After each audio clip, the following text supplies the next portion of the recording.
This time I'd like to introduce Sean Oakham.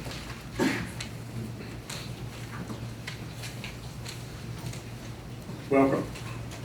Thank you. We didn't do a vote. We need to do a vote on that 20,000. Oh, okay. I'm sorry, we do. We do need You need a to formal vote on the vote. 20,000, even though we're not approving the formal budget. Everybody know what we're talking about here? That 20,000? Do I hear a motion? All right. Motion and seconded. Any further discussion on that?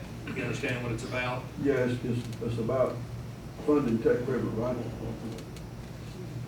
Amending To, for the overhead. To cover the overhead. But it's money that's Funding. gonna be, given pretty well to Tech River, though, that's what it's about. Right? Putting it in the budget. Yeah, Yeah, to pay Taking their, care of pay the their building. bills. Right? we own Tech River. You We own own the Tech building. River. Continue. Tech River is the building. Yeah, I know, So- but there's nobody paying any rent there, that's what I'm saying. We're subsidizing these people to live there. That's what I'm saying. Okay, Sure. yeah. Okay, well, I would support that. Okay. All then in favor of the motion, seconded, say aye. Aye. Opposed, same sign. Aye. All right, one opposed. Thank you.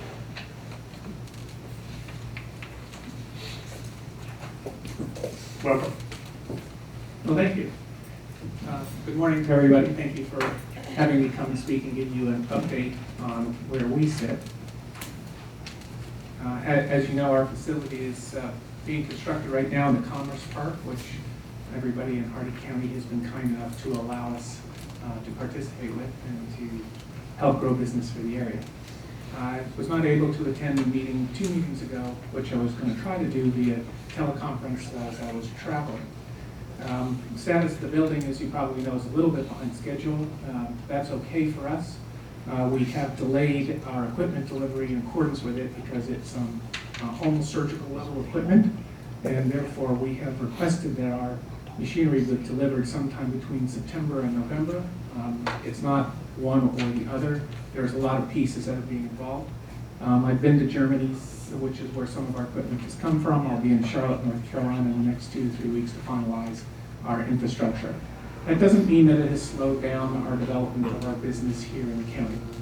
We have started the hiring process on schedule. We're ahead of our business plan at this point. Just as a quick, Patrick Shanley, who has joined us today, is our plant manager, and he's been integrated over the last couple weeks with the contractors, local people in the county. He's moved here into Hardy County. In fact, he lives among one of the prestigious haunts, the Java Cafe. Also, our operations manager, our chief operations officer, global, Ms. Veronica Hurst, has also moved here to the States. We are still sorting out her visas, so she officially, for the moment, is not on the official payroll in the U.S. She's on our global payroll in the UK. The headquarters will be moving to Hardy County once we have sorted visas of other portions of our staff. We are currently hiring locally. We are looking for people locally. If anybody has people that are interested both on a technical level as well as a semi-managerial level, Patrick Shanley is the person you should speak to, and you can get a hold of us through the EDC at any time. I'm sure Patrick will be happy to talk to you. As far as the state of our project, we've been making very good progress. As I said, we are ahead of business plan. We're significantly ahead financially. We're significantly ahead in sales. Basically, we have fulfilled our entire allocation for sales for next year. We've doubled our next year's budget for those sales. We've already met those numbers as well. We are now into sales for year 2 for our business plan. Our business plan for Hardy County started June 1. The reason June 1 is we anticipated acceptance of the building in June. As I said, it's not really slowing us down at this point. Our production levels will start a quarter later than we had anticipated. So our first deliveries will be first quarter of next year versus last quarter of this year. Our customers do not seem to mind. The majority of our sales, as we've said, is overseas. I won't disclose our customers in a public forum at this time. I'm happy to discuss them on a private basis. However, 2/3 of our sales are now heading to China. We have 1/4 sales heading to the Middle East, and a small amount of sales in the US. Our US sales basis, we expected 0 sales in the United States for 3 years. We've never targeted the US market. We will sell a lot in the US market, but we're not prepared for it. We're not prepared for the volumes that the US will take. Our staffing criteria over the next 3 years is somewhere between 15 and 25 people. We've met year 1 staffing with our next hire. Year 2 staffing we probably will meet by February. As far as influx into the community, which is really what everybody's interested in, we anticipate that the general revenues and sales, because they will exceed our business plan, should mean more tax dollars for the area, more employment for the area. We are bringing in very high-tech workers. This is not somebody to move a box. We can't hire people overnight. It took us 5 months to find our lead mechanical engineer, who is a master's in mechanical engineering with a specialty in a specialized type of dynamic, temperature dynamic. One of the things that we offer that's very unusual about our product, and I'm sure you'll hear more and more about our product as time goes on, is that I have personally invented a new material which has 5 patents on it. We also have 24 patentable items on a new type of combustion engine. The type of people we hire, we look globally for. We can't find them in one location. We've turned down people from MIT and Caltech, just to give you an idea of the levels of people we want. But we also want people that will fit into the community and work with our staff, because this is really very much a matter of people working over, above, and beyond Call of Duty in order to get this project finished. This is very complicated. I am not happy to say that I've invented an engine. I am happy to say that we're doing very well with the invention of the engine. We are going to try to introduce into the United States and very much more into the world the future of what business truly is, or if you will, what business is today and most people don't realize, which is a very automated system.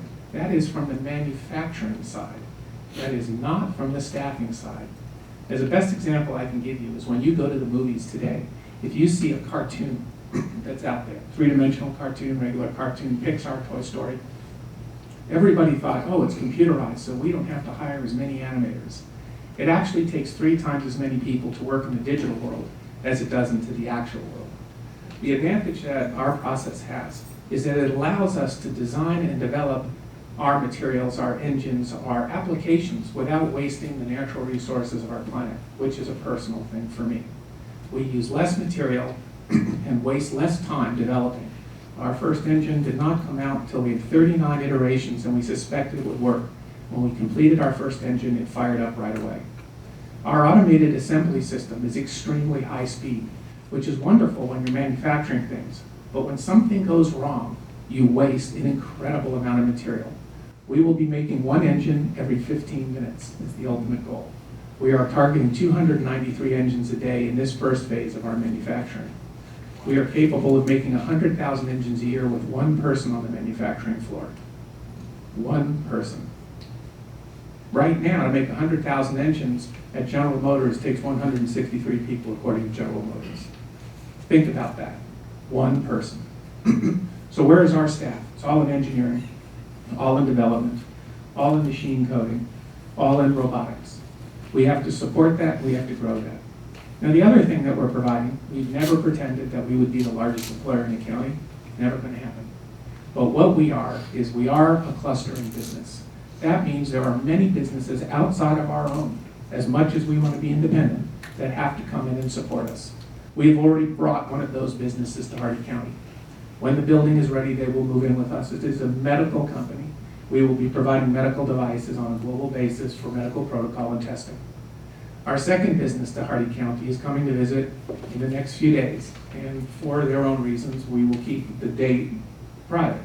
However, Bill Lambert and myself will be meeting with this team where they expect to set up a facility here in Hardy County which will bring more jobs. And what do?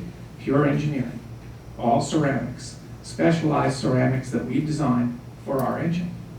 So if our engine, the driving force, if you will, of what our business currently is, which is a genset provider, if the engine failed, we have so many other profit centers that the business itself continues to grow, and we continue to bring people in on clusters because we are dealing on the leading edge of technology, not the bleeding edge. These are known methodologies, just not put into one place. So our goal is to continue to grow our business. on a very pedantic structure. I'm an engineer, I'm very boring. I like everything nice and simple, nice, straight line. And that's how we're working it. One question that has come up is about skin in the game. Hardy County's been incredibly generous to us, and we thank all of you very much for it. But let me tell you, the skin in the game that Hardy County has is very small compared to what myself personally has in it, and the few investors that we have.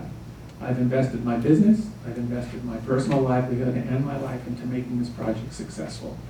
Can I guarantee success? Absolutely not. Nobody can. But we have very high-profile customers, the Red Cross, Rolls-Royce, just to name a few.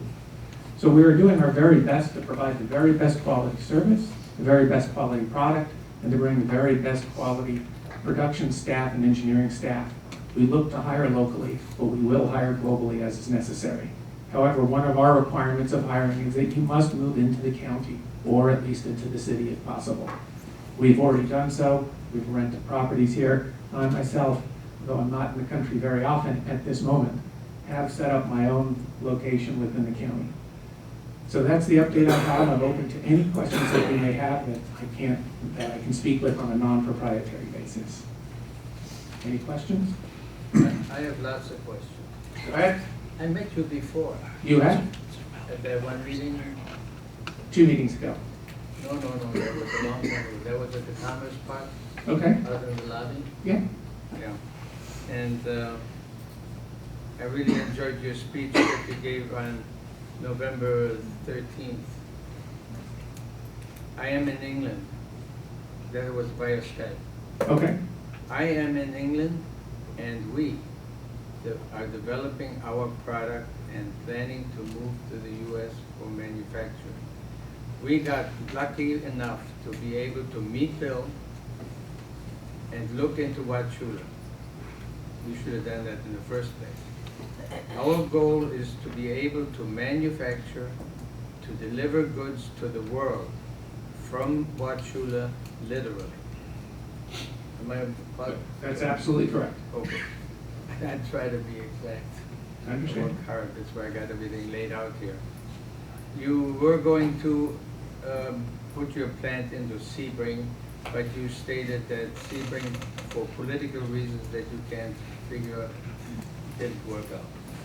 Is that also correct? That is correct. Were you able to figure out the political reasons? We were. Could you tell me, please? No, I cannot. You cannot. That would be a conversation you'd need to have with Sebring directly. Who is specifically in Sebring? Probably Mike Willingham. Okay. Now, you say you're in manufacturing. I was actually real excited to see that 35-pound motor. Right? Let's see it. I don't have it with me. Why, I wish you would have had it with you. I wish I did too. Do you have it in America? I have photos in America. I have parts here. We have our gen sets right now in the UK. They will be here probably within about 3 weeks. Okay. We've been delayed in this area, so there has been no reason for us to move our research and development. You have contracts with DHL, correct? No, we do. They're a shipping company? They are. How much would it cost to ship that motor over here? I can- I'm just throwing that in there. No, I can actually carry the engine with me into the US, and in fact, we did have an engine that was here in the US last month. Understand that at this point in time, until we're into manufacturing, we have a limited number of samples that we're bringing around to our customers while we continue. Did you solve the diesel problem? We're not gonna approach diesel, we've already said that. When did you say that? I said that at one of the meetings, that diesel is not something of interest to us. We have no intentions of At the approaching 98 diesel. meeting? I think when I was in person, and I spoke at the, out at the park. Let me just, if you would, let me interrupt here. This is probably a conversation that Mr. Horst, you need to have with him personally. No, actually, every member in. No, I know, I think it probably is one that you need to have, because we've moved beyond some of this. No, we haven't. Yes, we Because have. There's real critical stuff in here. Well, it's very critical stuff that two engineers can talk together. No, I want him to talk about cubic development. Can I say something? Our relationship with this company is a lease-tenant relationship. And I am not certain what, again, it's a protocol situation. Why do we get invasive into his operation? The IDA's involvement here was to adapt a spec building that we build for companies and solicit. We have given him rent abatement for, I believe, a year from some date. Well, I know this I year. know the contract by Well, heart. I'm trying to understand, if we strictly have a real estate relationship, what proprietary invasiveness we have to delve into the operation of his business. Okay. I mean, you're welcome to No, do that, but I don't prepared understand. I'm prepared for whatever you come up with. I'll cut it short. Who came up with the name, what is it?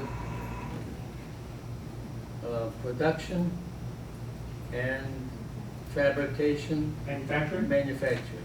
Where did that name come from? that was a staff. Who, Staff- what? Staff decision, Whose staff? our staff.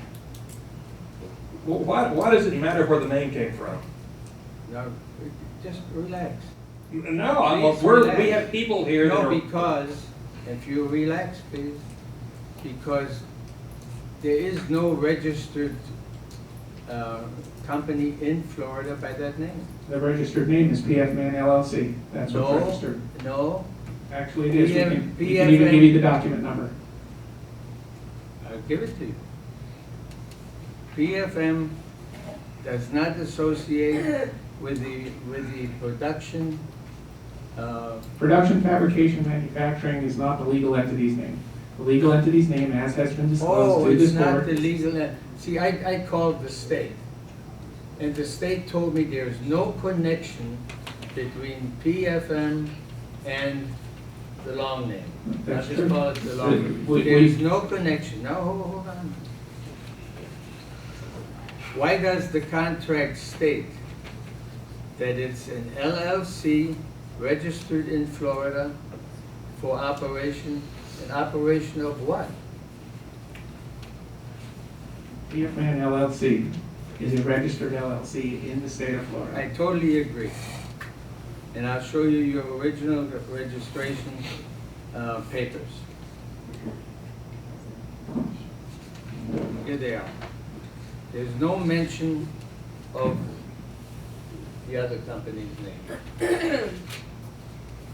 Maybe somebody can, anyway. Now I've got you down here for 8 LLCs.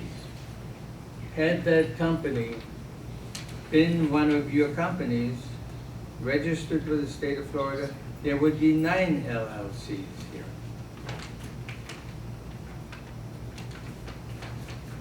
What is your point? I mean, where are you going with this? To try to say he's illegal?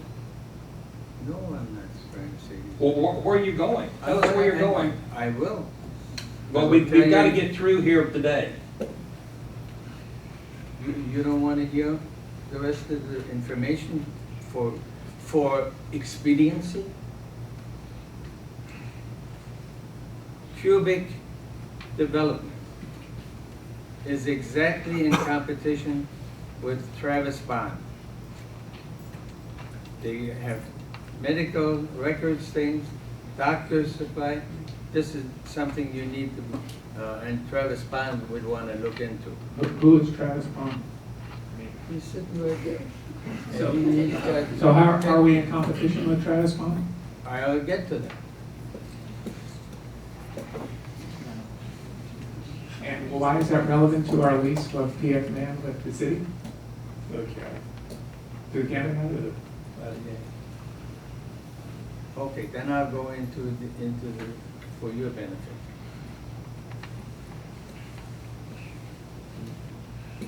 And everybody else.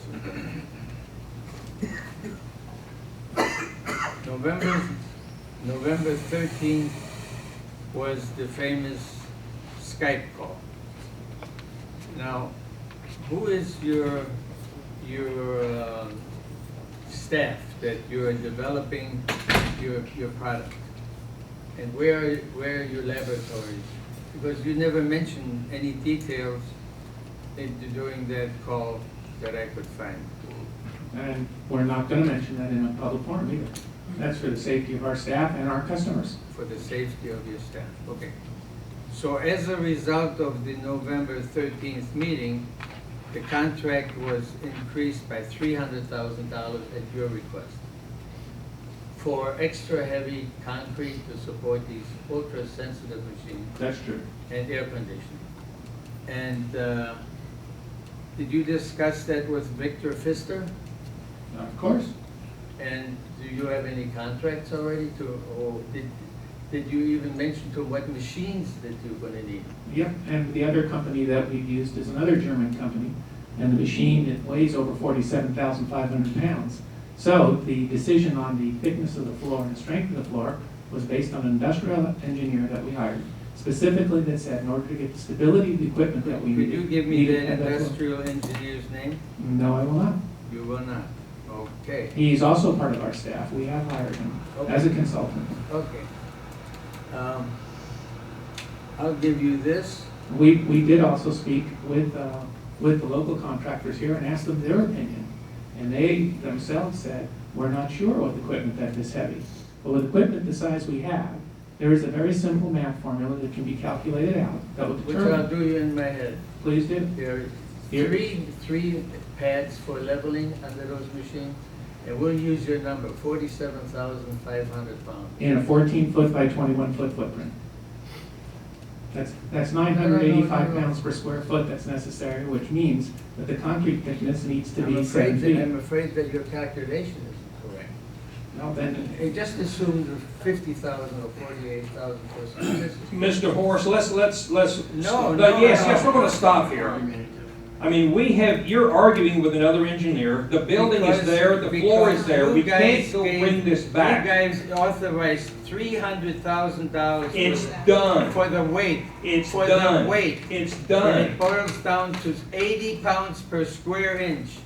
that And is they done. poured 40,000 PSI concrete. So you wanna go tear it up? Oh, we just throw the money out for the No, concrete. we had Yeah, an you engineer did. that said that we needed to do that, that he used to say we I'm needed to do not that. done. You're I'm not arguing done. with his No. engineer. Yes, you are. Here's. We're gonna move Chicago. on. Mr. Horst, we're gonna move forward. We've got No, to we're move not. on. Yes, we are. I want him to hear. You are now becoming out of order. We're Really? going to move on. Well, If you have issues, that you need to speak personally with Sean. no, I don't. We've got all these board members that have no idea what you guys did with that contract to make it convenient for him to move in. And he's especially not even So required to move now on we anything. have, what is your point? Where are you going?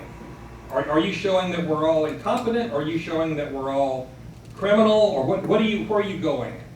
I wouldn't say criminal, but definitely incompetent. Okay.